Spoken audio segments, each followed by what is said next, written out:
This video will provide historical records of compelling evidence which shows the racist actions of U.S. political officials who use gun control laws to weaken and destroy Black people and the Black community here in America. This video is not intended to harass, bully, or spread hate of any kind. Everything stated in this video is based upon facts, with citations and sources provided in the description box. Hey everybody, what's up fam? This is Tree from treeoflogic.com. So now we begin part 2 and the conclusion of this segment called Proof That Liberals Are Racist, hashtag not all, gun control. If you haven't seen part 1 yet, I highly recommend that you stop watching this video, go to the description box and click on the link to watch part 1 so that you can get the complete understanding of my points and background knowledge for the topic to this video. In part 1, I ended the video on Dr. Martin Luther King's support for guns in reference to self-defense.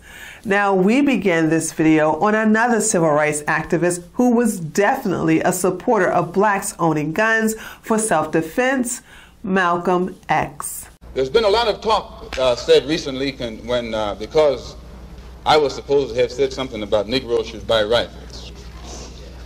White people have been buying rifles all their lives. No commotion. All right. I have called for rifle clubs that I think Negroes should, in areas where the police, whether it be federal, state, or city, have proven their inability or their unwillingness to defend Negroes, the lives and the property of Negroes, then it's only intelligent and it's only right that Negroes protect themselves, and I have encouraged them to buy a rifle and a shotgun, which according to the Constitution is legal. For what purpose? Not buy a pistol or something like that, but a rifle or a shotgun, which is constitutionally legal. For what purpose? So that at any time, anyone makes any effort whatsoever to brutalize them or attack them or endanger them, they should have something to defend themselves. And in a country that spends, I think, $50 billion a year for defense alone, I'm shocked that there's apprehension over Negroes trying to do something to defend themselves. Unlike Dr. King, Malcolm X did not believe in being peaceful with violent whites, especially in law enforcement. He often preached to blacks to arm themselves and to fight for their civil rights by any means necessary. And if black people are unlawfully being mistreated by criminals, they are to use any means to protect themselves. When a criminal starts misusing me, I am going to use whatever necessary to get that criminal off my back. This message was also physically illustrated to the black people inside the 1964 issue of Ebony magazine, where Malcolm X is posing with his M1 carbine rifle in his right hand while slightly moving the curtains to peek out of the window with his left hand. During this time, blacks were taught to defend themselves against racist white people and groups. This was completely different than what black people are doing now. You see, during the prime of Black Lives Matter under Obama's presidency, blacks were going on the offense, meaning that they were attacking and killing non-violent white people just for being white. Not only would Dr. Martin Luther King be against this, but so would Malcolm X, because he was the one who told black people to be nonviolent to other nonviolent people and only use violence against those who are violent with us. We're nonviolent with people who are nonviolent with us, but we are not nonviolent with anyone who is violent with us. Malcolm X was not a fan of pistols. Instead, he suggested that black people own either a rifle or a shotgun for self-defense. He preached this until he was assassinated in 1965, and that's when his self-defense teachings and influence gave birth to the Black Panther Party of self-defense. Before I talk about the original Black Panthers, you must know that the racist anti-white group known as the New Black Panther Party and the New African Black Panther Party have nothing to do with the original Black Panther Party of self-defense.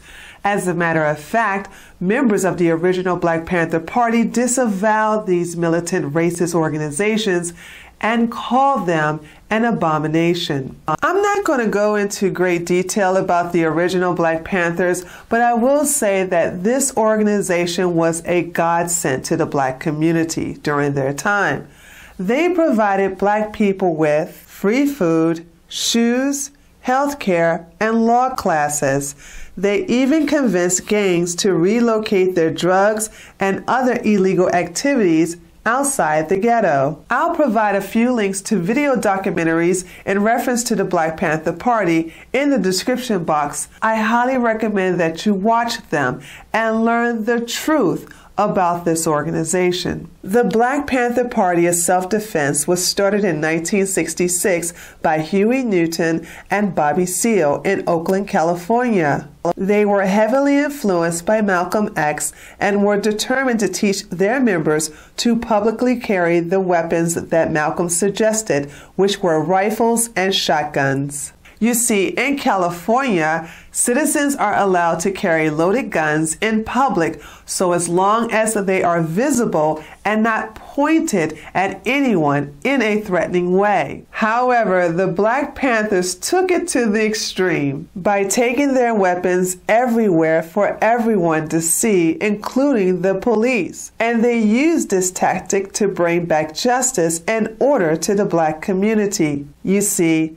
back in the 50s and 60s, the police would unlawfully humiliate, raid, rob, beat, and even kill innocent nonviolent Black people in the ghetto. The Black Panthers found a way to put a stop to all of this injustice by creating a project called Cop Watching. For example, during the month of February 1967, the Panthers would have several cars full of members assigned to different sections of the ghetto where they were policing the police. Whenever an Oakland police officer stopped a Black person, the Panthers would get out of the car and stand off to the side. 2 or 3 members would have their weapons out visible for the public and the police to see. One member would be holding a camera recording the scene, and the other would have a law book in his hand and yelling out legal advice to the Black person being confronted by the police officers. Now, when the officers told the members to leave the scene or else they would be jailed for obstruction,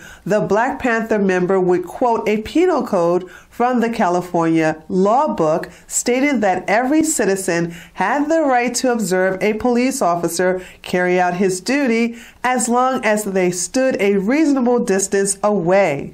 And he also included the Supreme Court ruling which defined that distance. Needless to say, this method was very effective, and after performing these checkpoints for the rest of the year, police brutality and killings went down drastically in the Black community. When word got out about the Black Panthers protecting Black people in the ghetto from racist police officers, their recruitment numbers soared. As a matter of fact, their numbers grew so rapidly that the Black Panther Party became the largest revolutionary organization ever created, and this was largely due to them exercising their Second Amendment rights. The Black Panthers realized that guns had a huge psychological effect both on the Black community and the police. For the Black community, it empowered them and made them feel safe and protected. For the police, it reversed the fear that they instilled in Black people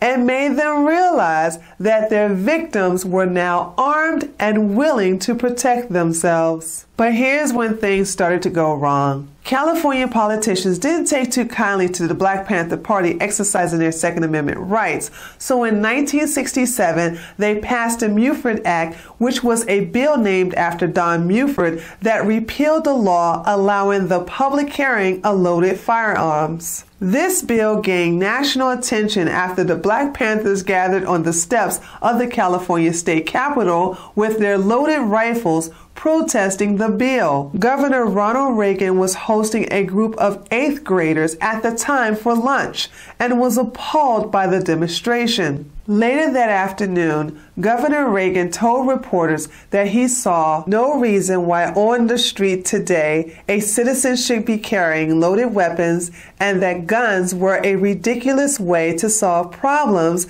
that have to be solved among people of goodwill. This motivated Governor Reagan to sign the Mulford Act into law, which disarmed not only members of the Black Panther Party, but law-abiding black citizens as well. And yes, Don Mulford and Ronald Reagan were Republicans, but before you liberals start jumping up and down in a joyous celebration, let me burst your bubble. Sure, during the 60s and 70s, Ronald Reagan supported gun control. However, during the 80s, especially during his presidency, his opinion changed and he began to actively encourage the Second Amendment rights to keep citizens safe from the tyranny that could be enacted by the government and the right to self-defense for all citizens, including black people. So after the Mulford Act passed in 1967, the following year, the Democratic majority House and Senate used the assassination of Dr. Martin Luther King and Robert F. Kennedy to pass the Gun Control Act of 1968. Also known as GCA. They also passed the Omnibus Crime Control and Safe Street Act of 1968, making it the first federal gun control law in 30 years. You know what's interesting about liberals? They are quick to call anyone who disagrees with them a Nazi. But did you know that the foundation to the Gun Control Act of 1968 came from gun regulations enforced by Hitler under the Nazi gun control law? Thomas Dodd from Connecticut, a Connecticut Yankee, goes to the Library of Congress and gets the actual gun act that the Nazis had passed in 1938, and he has it translated into English. The 68 Gun Control Act was written and in some cases almost copied word for word from the same laws the Nazis used in 1938 to control undesirable populations in Hitler's Germany. Both documents categorize and restrict firearms to certain individuals. Both documents are based on racial fear. And so they take this document and they use it to draft legislation to start requiring more licensing and more constriction of the right to keep and bear arms. The GCA law prohibited the following people from shipping, transporting, purchasing, and receiving firearms and ammunition. People under indictment or been convicted of a crime punishable for more than 1 year imprisonment, fugitives from justice, unlawful users of marijuana or other narcotics, and people who have been adjudicated as a mental defective or been committed in a mental institution. The act also made it unlawful to ship ammunition to anyone other than a licensee, which prohibited legal gun owners like myself from receiving mail-order ammunition that we all know and love today. Thankfully, this provision was revised in 1986 by President Ronald Reagan. My hero.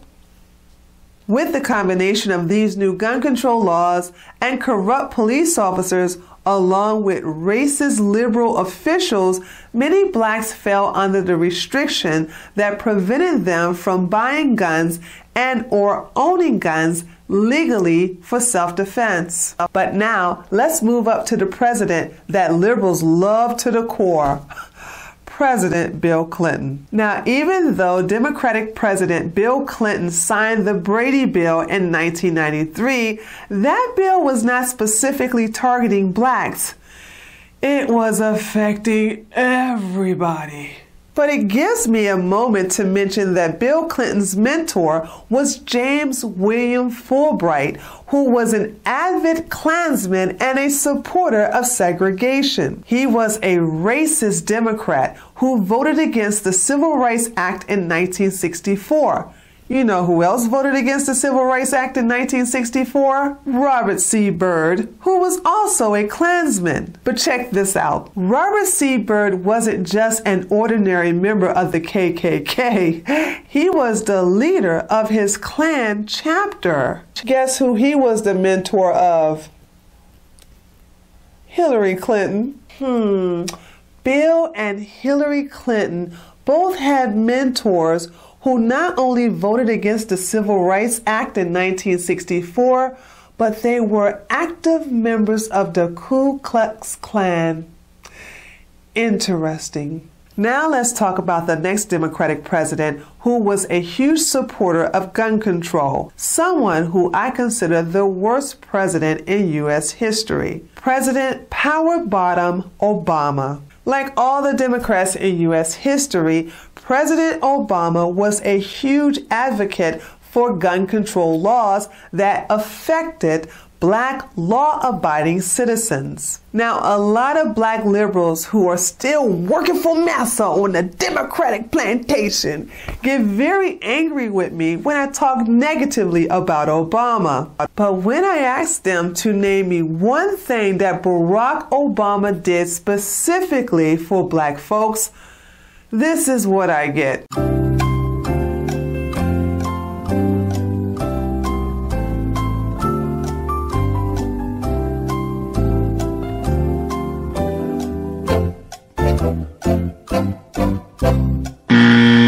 Barack Obama moved to Chicago in 1985 and has made it his adopted hometown.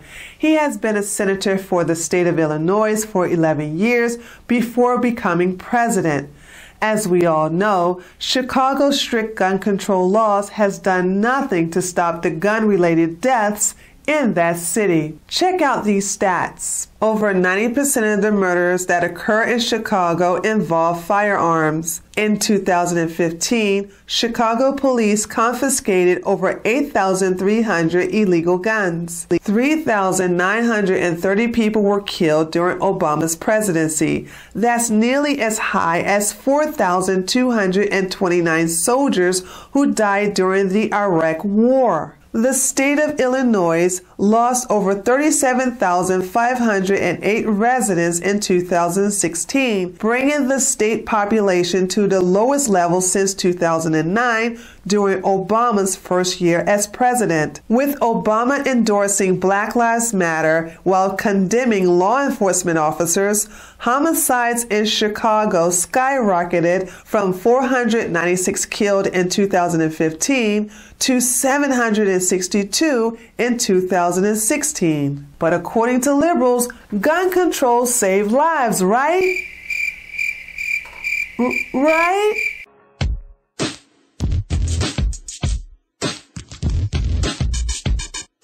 No matter how many gun control laws they put into effect, no matter how much they try to restrict it, even if they make it illegal for anybody to own guns, there's going to be a black market. The community does not get safer when the criminals are told there's no guns available on the part of law-abiding citizens. People are going to have access to firearms, and the ones that are going to have them are going to be the criminals. That's like an open season for crime. Obama did absolutely nothing to stop black-on-black crime in his city of Chicago.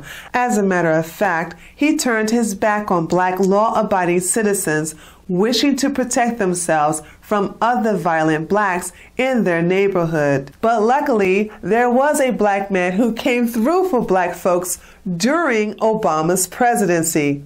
A black man who died a courageous civil rights activist and a Second Amendment hero.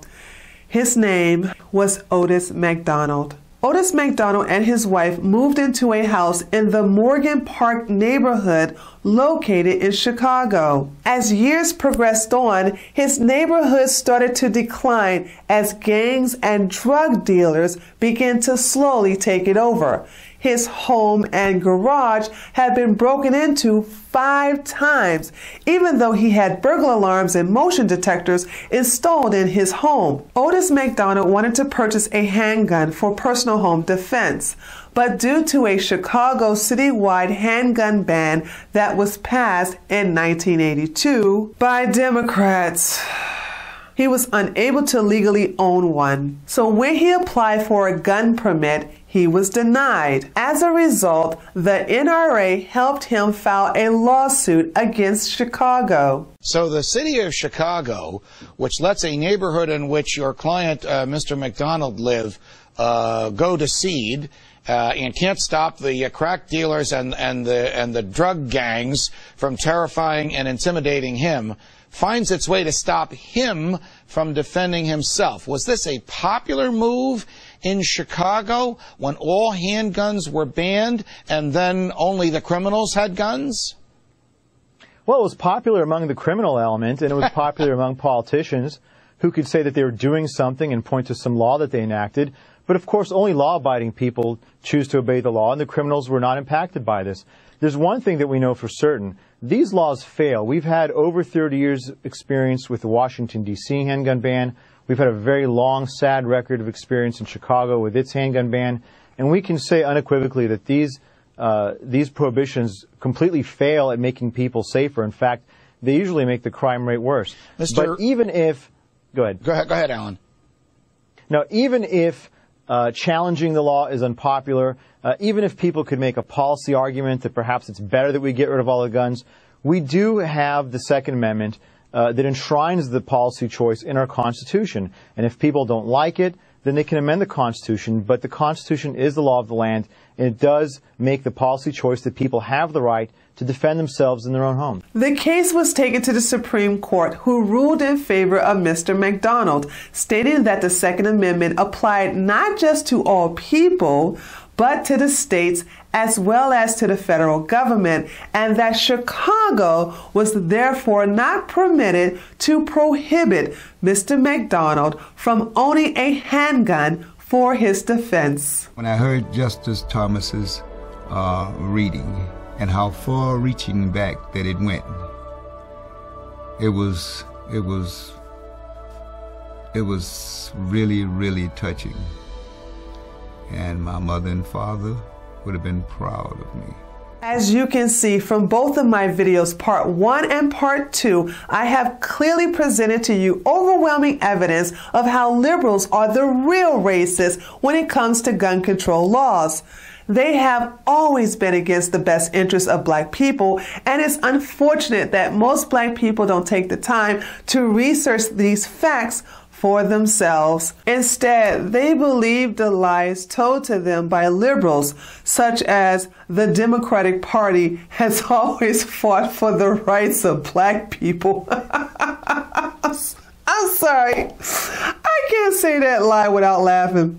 Oh, and let's not forget the famous lie about how both parties switch, and it's the Republicans who are racist while it's the Democrats who are fighting for the rights of black people. Wrong. It is a shame that most black folks suffer from Stockholm Syndrome and are loyal to the racist liberals who are determined to keep them mentally enslaved. However, I will continue to make more videos like this exposing liberals for their lies, hypocrisy, and racist actions. I don't expect every black person who watched this video to wake up to the truth, but if I could just get a few, then this video has served its purpose. This is Tree from treeoflogic.com. If you like this video, give it a thumbs up. If you're new to my channel, please subscribe. I would also like to thank my financial donors who support my work. Remember, my videos never had ads on them because my AdSense application was denied twice last year due to my conservative views. So without your financial help, making videos like this would not be possible. So from the bottom to the top of my heart, I would like to tell you all, thank you.